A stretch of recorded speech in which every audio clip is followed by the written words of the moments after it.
Hey everybody, welcome to Dad, Daughters, and Drinks, where you'll always get at least two of those three. Today you've got me, the Margarita Kid, and I am drinking a beer called I Seek the Darkness. It's Cascadian Ale. It's pretty darn good. And today we're going to be listening to Lovebites. Set the World on Fire. It's a live from Ride the Vengeance Tour 2021.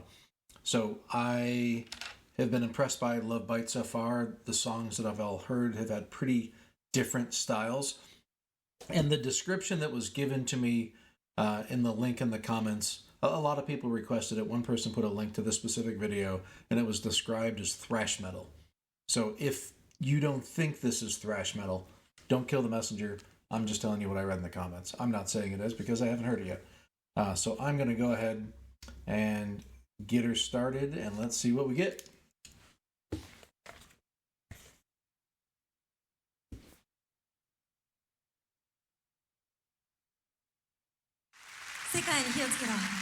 Oh, and before I start, I've had some trouble with my audio recently. A lot of people have left some comments about that. I've been trying to fix it. So whether or not it sounds good, you can let me know in the comments. But you might want to look at the other comments first, because if a bunch of people have told me there's a problem, you don't have to repeat everything that they say. And then, then it'll be a little easier on everybody. All right, so I'm going to go ahead and get started. 世界に火をつけろ。セットジョイのファイヤ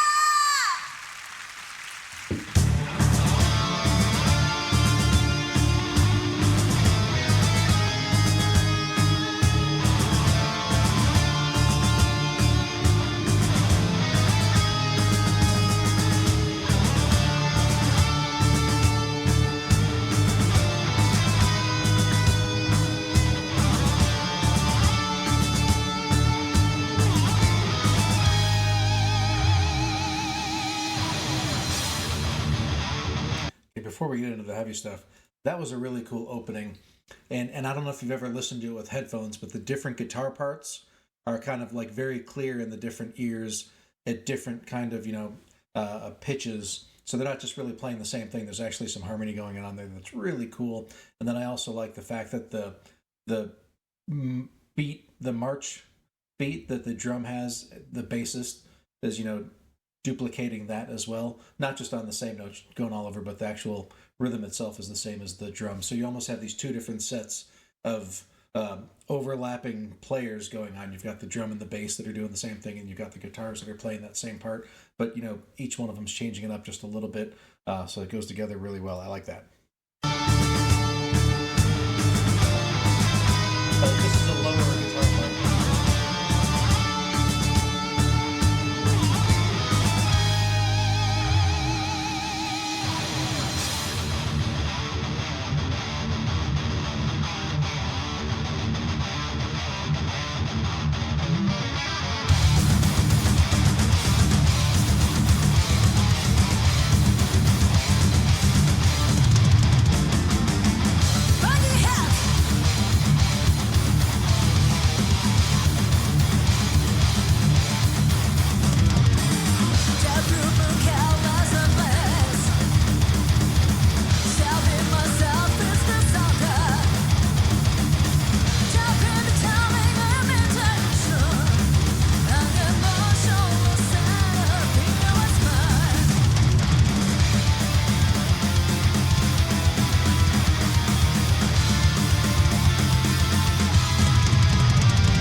I don't know that I've really seen the bass player, and I'm drawing a blank as to what her name is right now, going so nuts with her headbanging like that. That's pretty awesome.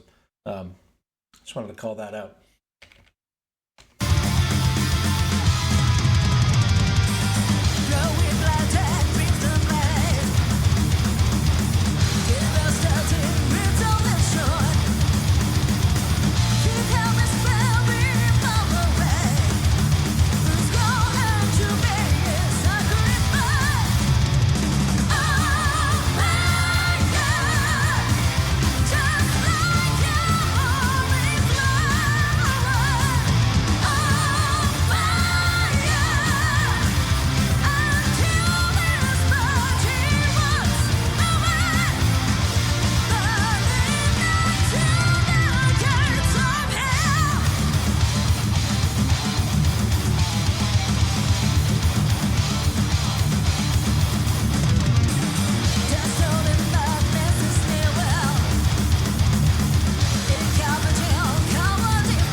has a pretty great voice for this kind of metal, doesn't she? I love that, it's got that kind of thrash beat to it. But her voice is still that kind of like a little more clear. A lot of times with the thrash metal, the voices are a lot more growly. And so I think this is a really nice juxtaposition. And then when you put that together with these kind of like hints of, almost classical music and certain fills and things with those diminished runs, it's kind of an interesting juxtaposition of styles. And yet it works really well.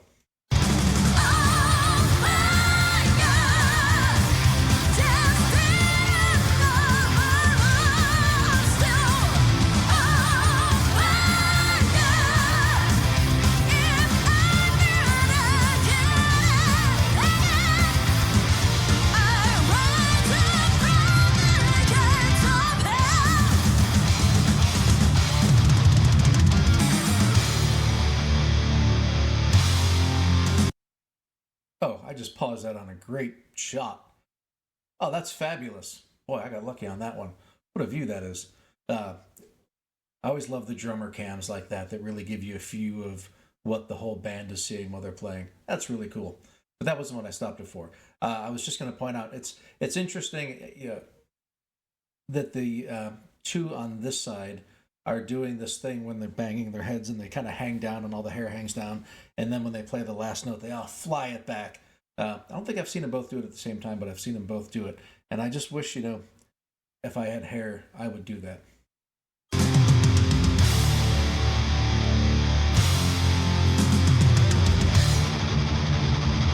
Yeah.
I try not to swear when I react.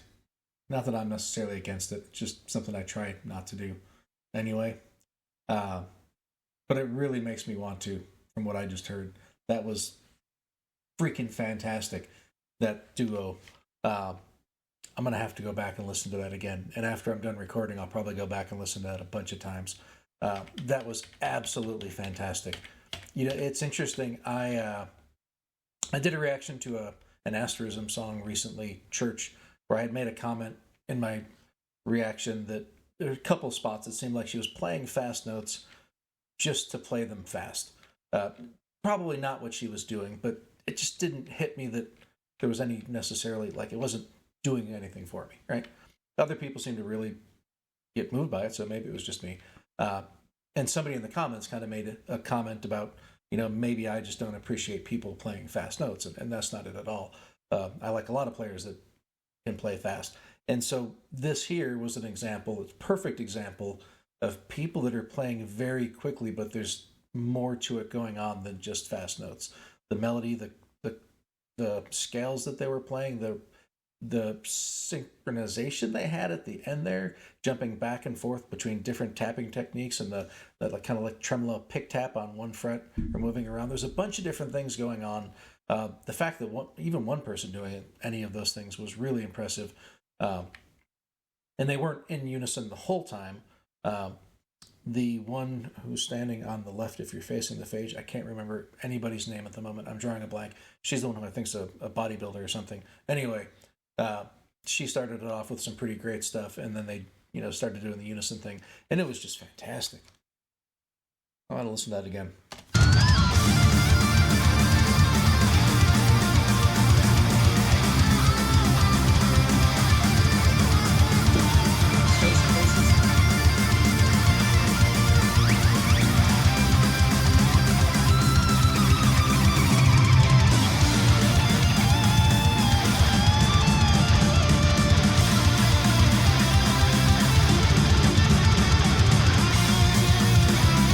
So I forgot that she actually had a little section herself as well. Let me go back and got this. So they each take a turn and then they play the unison thing. Sorry, I misremembered that.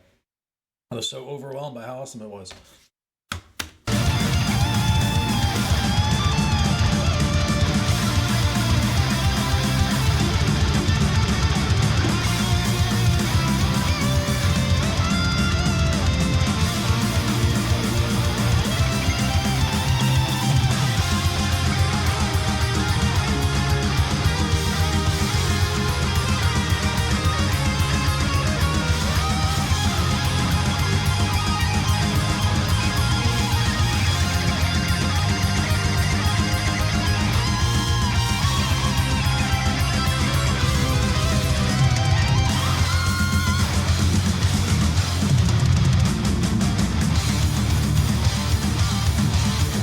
A strange and awesome transition that was. And I forgot to mention, I didn't realize it the first time, but they had some sweep picking going on in there as well, in unison, which is really impressive. But that was a really strange transition back into the main key. I gotta hear that again.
That was awesome. That was absolutely fabulous. There was so much going on that was just great. There were a lot of things even in the background that I didn't mention, where there were just little fills that were going on by the guitar players or bassist, or even drummer, that were just really, really cool. I was a bit overwhelmed by how much I liked that. When I saw that it was going to be kind of a thrash metal song, I didn't think it was going to be such a engaging thrash metal song, but I really enjoyed